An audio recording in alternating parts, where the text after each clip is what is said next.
My name is Madison Foppel, and before we get started, I have a few housekeeping items to go over. Here are the rules for the event. 1, any signs or banners must remain outside of the event venue. 2, speakers are not to be disrupted. 3, I will ask audience members to quiet down or wait for their chance to speak. If they do not, I will ask them to leave. 4, failure to comply when asked to leave is a violation of Minnesota State Statute, university policies, and the Student Conduct Code. There will be a question and answer session at the end of the speech. We will form a line, and you may ask any question. However, you only have 1 minute to ask the question because we do not want to hear your monologue. All right. Thank you for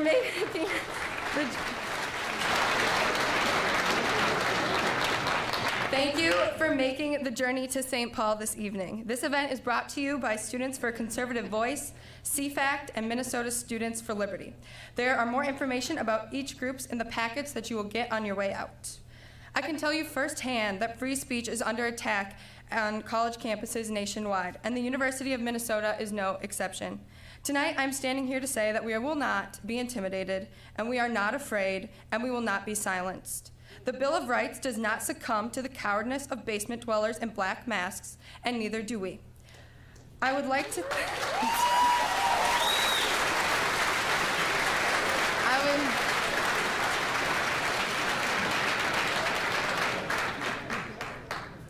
thank the officers protecting our event. We back the blue here.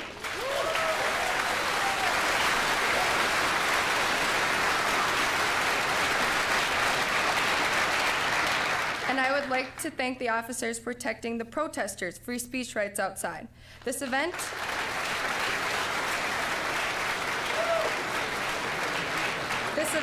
is a conglomeration of individuals who believe free speech is worth fighting for, and I am honored to be a part of it. Ben Shapiro is a political commentator, columnist, author, radio talk show host, and lawyer. He has written 7 books, and at age 17, he became the youngest nationally syndicated columnist in the country. He serves as editor-in-chief for The Daily Wire, which he founded, and hosts a daily political podcast show called The Ben Shapiro Show. I have learned more from that show and his books than I have in my almost 4 years here at the University of Minnesota. Shapiro is a proponent of a free market economy, social conservatism, and a decentralization of policy from the federal government to the states. He has been described as the voice of millennial conservatives today. Without further ado, please help me welcome Mr. Ben Shapiro.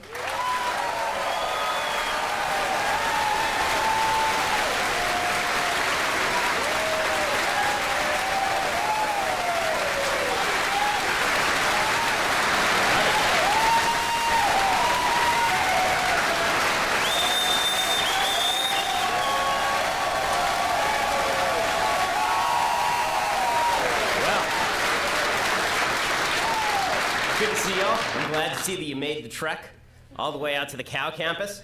That's exciting. I did see the livestock on the way here. I also want to thank the police officers who are protecting this event. Apparently there are 100 police officers that were necessary to protect you guys and to protect me so that I can say basically conservative things. And all of this because of the overkill that is necessary on the university level thanks to the idiocy of so many of the leftist protesters who threaten violence and threaten trouble. I will say that some of the protesters outside, good for them. I mean, it does take some, at least they're putting their money where their mouth is. It's cold outside. So good for them for at least going out there. I guess it's not that cold out here, right, for you guys. So just for me, I'm from California, whatever. Okay, so I'm a wimp. All right, so I am glad that they're not in proximity to actually shut down the rail lines, which was supposedly the reason why we were all forced to come all the way out here. The statement from the university president on why we are all out here as opposed to on the main campus is just absurd. His statement suggested, quote, "The university hosts a wide variety of events welcoming tens of thousands of people to campus each and every day, and yet magically they somehow couldn't fit 1,000 of us on the main campus. They had to shuttle us all the way over here. He says, we strive to meet the unique needs for each and every event, and the event scheduled for later this month is no different. When working to accommodate a venue request, our top priority is and will always be the safety and security of our university community. And with that in mind, the university works with organizers to determine a location that meets everyone's needs to the best of our ability. Well, it didn't really meet the needs of the several hundred people who are on the wait list who wished they could come, but they could not because the venue is simply too small. They said this has nothing to do with ideological discrimination, which comes as a surprise considering the number of mainstream leftist speakers who have come to this campus, few of whom have actually been sent all the way out here. Now, I also appreciate that the University of Minnesota greenlit an event protesting white supremacy in the age of Trump on the main campus, an anti-racist teach-in, which is super exciting. I guess this is done in opposition to this event. It's really exciting since I'm not a white supremacist, you may notice from the Jewish headgear that I constantly wear. I was actually the top target of anti-Semitism on the internet in 2016 among journalists. And I didn't vote for Trump, so well done, guys. You were spot on, that entire description. White supremacy in the age of Trump. Every single word except for in, the, and of is wrong. Okay, so tonight, before I go any further, I do have one further note on University of Minnesota. Apparently, you guys are supposed to have some sort of BDS vote in the next few days. For those who don't know, Boycott, Divestment, Sanctions, which is a program to get the university to divest from all companies that do business with the state of Israel. That's an anti-Semitic program. That program is designed to strike at the heart of the state of Israel, the Jewish state. The only reason anybody's even considering it is because it is the Jewish state. I am not aware of any movement on the campus here for divestment from Iran, for divestment from Afghanistan, for divestment from Indonesia, from divestment from Saudi Arabia, for divestment from Jordan, from divestment from Egypt. I'm not aware of any of those, all places with egregious human rights records. But Israel is a different story because, of course, it's filled with Jews. So before anyone votes for BDS, they should just understand exactly what it is that they are doing. They are full-scale endorsing anti-Semitism on a grand scale. All right, so now let's get to the main topic. So today's topic is capitalism and the First Amendment. And unfortunately, capitalism has gotten a really bad rap, particularly among people of our generation. I'm barely still of your generation.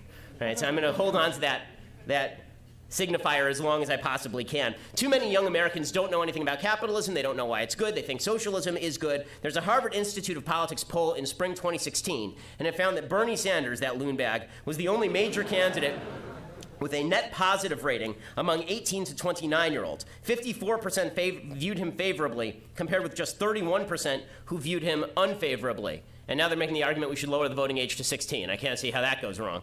The same poll showed that only 42% of young Americans supported capitalism. 33% said they supported socialism, as in full-scale socialism. Like 1 in 3 young Americans supports full-scale socialism. Fully 50% of all Democratic voters said they favored socialism over capitalism. 1 in 2. That's probably because young people are too young to remember when socialist nations like the USSR actually threatened nuclear destruction, when they murdered tens of millions of people. I mean, there still are some there's still some Soviet-style dictatorships, right? The communist Chinese are still imprisoning millions and billions of people under repressive, harsh rule. North Korea, obviously, is still a communist paradise where people are shipped off to gulags. But the idea of socialism has become very popular among young people. And the reason that it's become popular among young people is because they've been told that it is moral. Not that it works, not that it's great, but that it's moral. It's fair. And we all like things that are fair. If we're in a room and somebody has more money and somebody has less money, wouldn't it be more fair if we just pooled the money and then we split it up evenly among the participants? Just like the cookies in kindergarten. Except, of course, that's not the way the world works, and that's not actually moral. Because in a free country, wealth and the capacity to gain it is largely contingent on the decisions that you make. It doesn't just fall upon you. Most wealth in the United States is not inherited. Most wealth in the United States is created over the course of lifetimes by people who engage in economic activity and commerce. Capitalism is good because capitalism is freedom. Socialism is bad because socialism is tyranny. Not it's an aspect of tyranny. Socialism itself is tyranny. The statement of socialism is that your labor is owed to the society. The notion of socialism is that you do not own your own freedom. You do not own your own time. You do not own your own labor. You do not own your own work. You do not own the products of your own work. The basic notion of capitalism is you own all of those things, and now you have to engage in free exchange with someone else who does not owe you anything. If you want to thrive, if you want to succeed, you are going to have to make something somebody else wants. People think capitalism is selfishness. No, socialism is selfishness. The notion that I have to somehow supply you the money so you can sit in your basement and paint with watercolors. Socialism, the idea that I'm supposed to fulfill all your dreams by paying you for something I don't want and have no need for. But capitalism is precisely the opposite. We all do stuff in our daily jobs that we don't like. Why? Because there's a group for it who want to consume it. How many people love their daily job every day? I'm lucky. I get to go to a job that I really enjoy every day. But a lot of people don't. And you know why they do it? They do it because they understand that in a free society, they are going to have to produce something that is not entertaining and interesting only to them. If my podcast had one listener, I would have to quit podcasting. And if whatever business you go into has no customers, your business will go out of business. As I'm fond of saying, capitalism is forced altruism. It forces you to do something that somebody else wants if you want to live. Socialism is forced altruism in a different way. It's forcing your altruism to me. Right? So capitalism is about I have to be forced to do something good for you in order for me to live. And socialism is about the idea that I have to be forced to do something for you so that you can live. That's not the same thing at all. Capitalism also happens to be the most efficient system for the distribution of wealth in the history of mankind. It is the greatest it is the greatest engine for growth in the history of mankind. It is the single greatest force for the empowerment of individual human beings in the history of mankind. So, why is it unpopular after all this is said? It's unpopular because it's very easy to demagogue capitalism. Any policy that has diffuse costs and concentrated benefits is a popular policy by nature.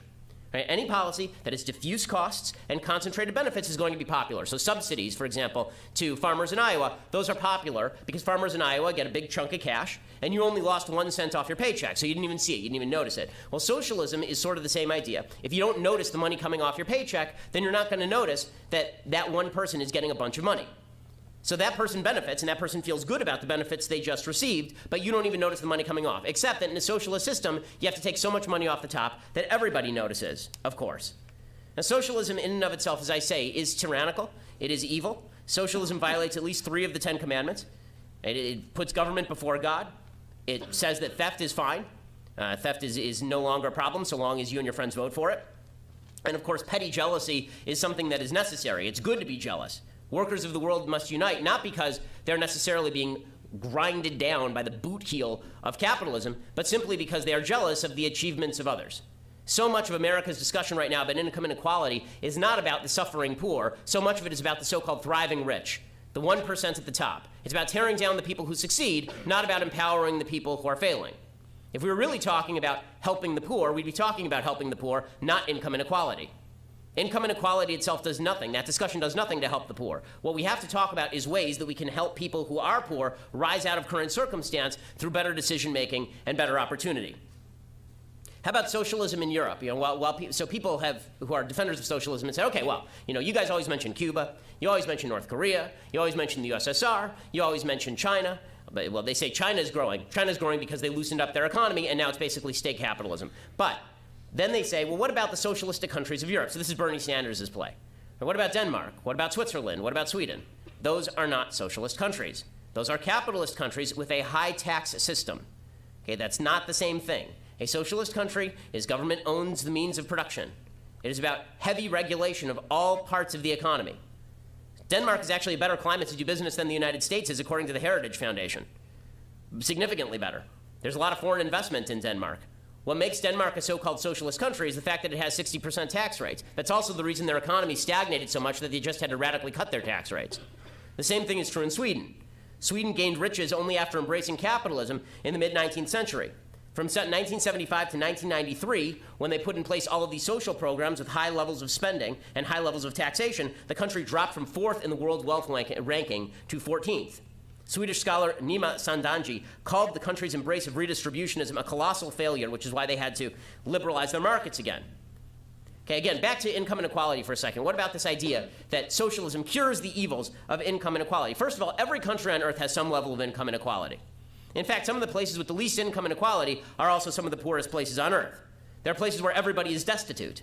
If you go over to certain countries in Africa or Asia, everyone is poor, and there's no income inequality. Does that mean that these are great places to live? No, it means these are horrible places to live because nobody has any wealth.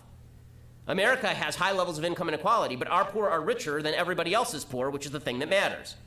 In the United States, even the poor people are rich by global standards. According to Pew Research, quote, almost 9 in 10 Americans had a standard of living that was above the global middle income standard. And by the way, the notion that the middle class has been just taking it on the chin in the past few decades in the United States. This is not true. The upper middle class has been picking up all the people who used to be in the middle class. It's not that the middle class devolved into poverty, it's that the middle class split, and most of the middle class became upper middle class. The upper middle class was just 12% of Americans in 1979. As of 2014, 30% of Americans were now upper middle class. And it's also worth noting that all of our schemes to end income inequality have been an enormous fail. We've spent $22 trillion in the war on poverty to no avail. We spend $30,000 per year on poor non-elderly families. And that's paid for by the rich. For all the talk about income inequality and the rich not paying their fair share, the rich are paying pretty much everything. Statistically speaking, people who are high earners in this country are paying virtually all net cost that the federal government incurs. According to the CBO report on distribution of taxes in 2013, the top 1% of households paid 34% of their income to federal taxes. The middle 20% paid just 13%. According to the American Enterprise Institute, the highest income quintile is financing 96% of the entire system of transfer payments to the bottom 60% and funding the functioning of the federal government as well. We actually have the most progressive tax system among all OECD 24 countries. For all the talk about how all the rich people are getting rich in the United States and the poor people are getting poor, we have the most progressive tax system in all of the OECD. And income mobility has not declined either. This is another myth that's pushed out there, that if you're poor, you can never become rich in the United States. This is not true at all. When people talk about the people in the 1% getting richer, they forget. You will be in the 1% one day, and you may not be in the 1% one day. I've been not in the 1%. I've been in the 1%. I assume at some point in the future, I won't be in the 1% by income earning anymore. If people move in and out of percentiles of income, it's not the same person. It's not that you were born into the 1% and then you stayed in the 1% your entire life just getting more wealthy. In fact, statistically speaking, if you were in the 1%, there's a pretty good shot that you're going to regress to the mean. For those who were in the top 1% in 1996, and we're not talking about the 1% bracket, we're talking about the actual people in the 1% in 1996, by 2005, their income had decreased on average by 26%. And income mobility works the other way, too. According to Thomas Sowell, a University of Michigan study showed most of the working people who were in the bottom 20% of income earners in 1975 were also in the top 40% at some point by 1991. Only 5% of those in the bottom quintile in 1975 were still there in 1991. 29% of them were now in the top quintile. That makes a lot of sense. Right now, there are a lot of people in this room who are in the bottom or middle income quintile because you're in college. You're not making money. In 10 years, you will be making money, presumably. And when that happens, you will have moved up in the world. As you age, you gain more wealth. This is why your grandmother owns a house, but you presumably do not yet. Okay, this will happen to all of you. So don't pay attention to the false statistics that are being put out there about how in America it's impossible to get ahead. That's just not true. Also worth noting, all the talk about the United States sucking up all the wealth of the world, it is because of a capitalist global system that has become more and more prominent, free markets that have become more and more prominent, that literally half the world has been lifted out of abject poverty since 1980. That's because of the force and power of the U.S. free market economy that has been driving all of that growth. The countries, by the way, that are poor in the world, those countries are not the ones that are being hurt by free trade. They're the ones that aren't even participating in free trade. 2/3 of the global poor on planet Earth live in just 5 countries: India, China, Nigeria, Bangladesh, and Congo. According to the Heritage Foundation Index of Economic Freedom, every single one of those countries ranks 120th or below in terms of free markets. This is not a coincidence. Freer markets means more wealth. Freer markets mean more growth. Okay, now, on to the second issue we're going to talk about, and that, of course, is free speech. And this one, obviously, has become a more pressing concern than even the capitalism conversation, simply because of all of the hubbub surrounding events like this one. We've been told that we have to hold events like this one and places far away from main campuses because we might make someone feel uncomfortable. And if those people feel uncomfortable, then they get to exercise the heckler's veto. And we have to move the entire event away from fora that host 1,500 people and into smaller venues that host 500 people. And we have to put 300 people on the wait list because obviously we wouldn't want to offend anyone. Those people outside, they're the people in the right, the people protesting. Again, it's fine for them to protest, but the people who are either protesting or who are threatening and necessitated the taxpayer dollars going toward the use of 100 police officers tonight, those people are the problem. You are not the problem. I am not the problem.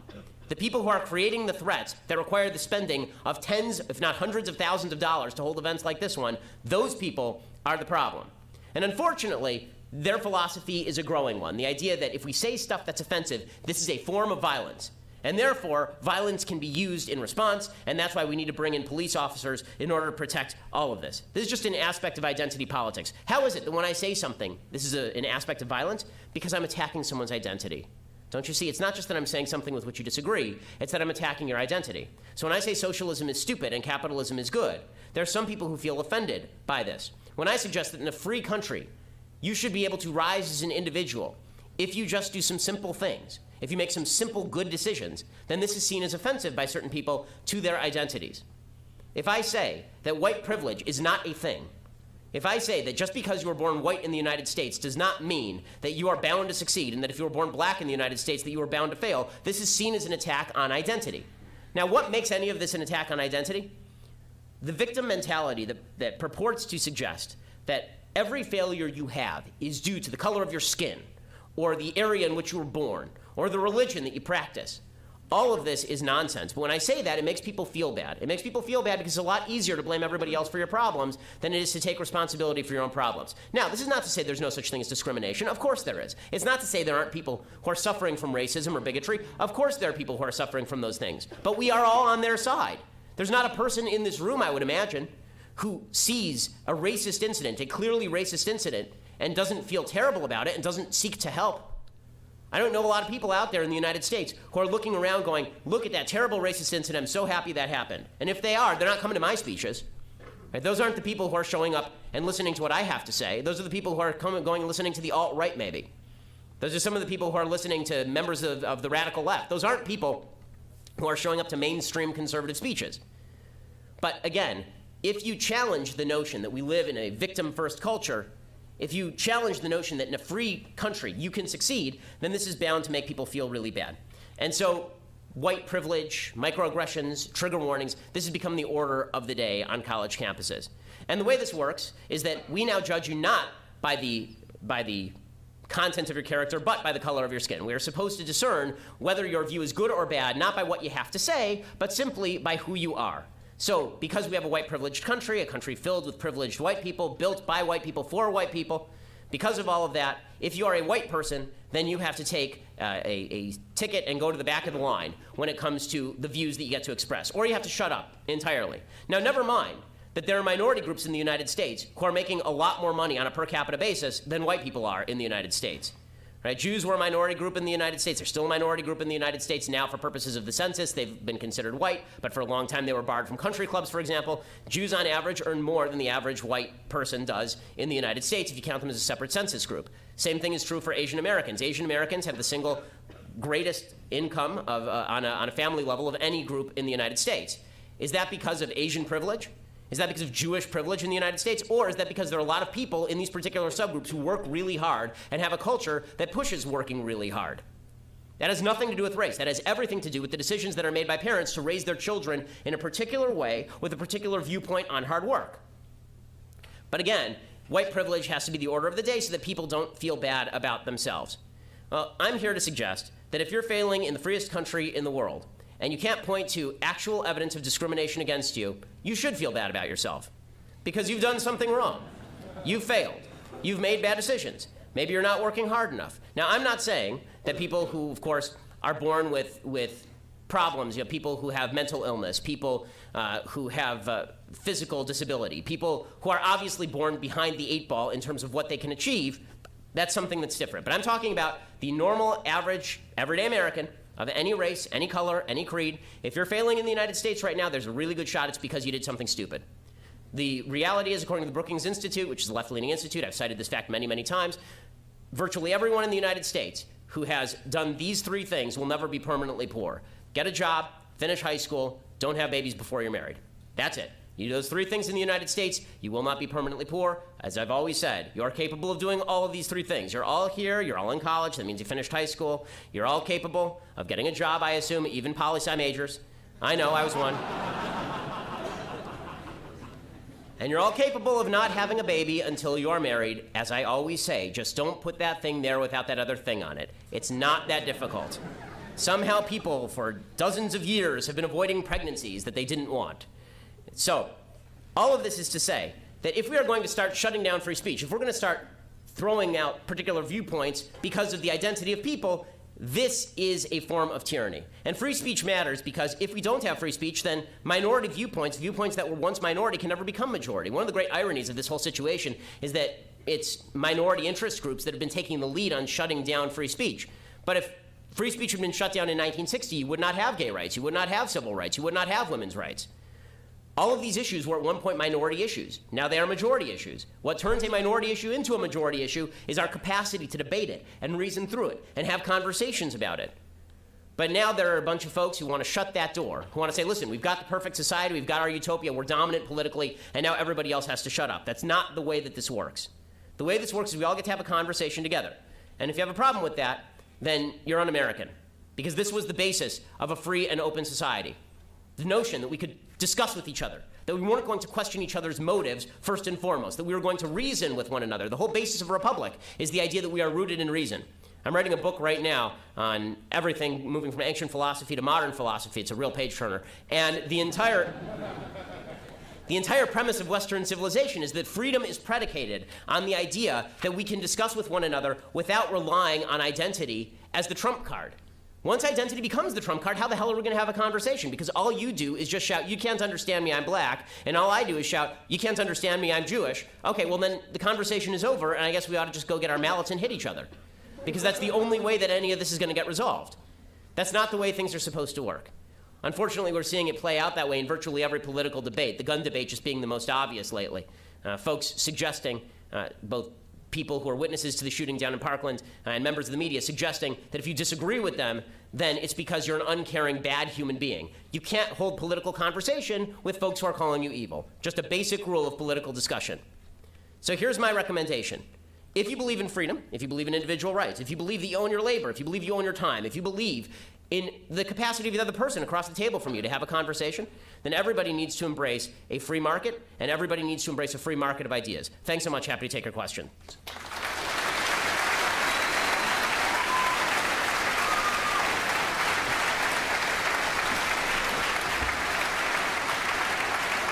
So now the fun part. So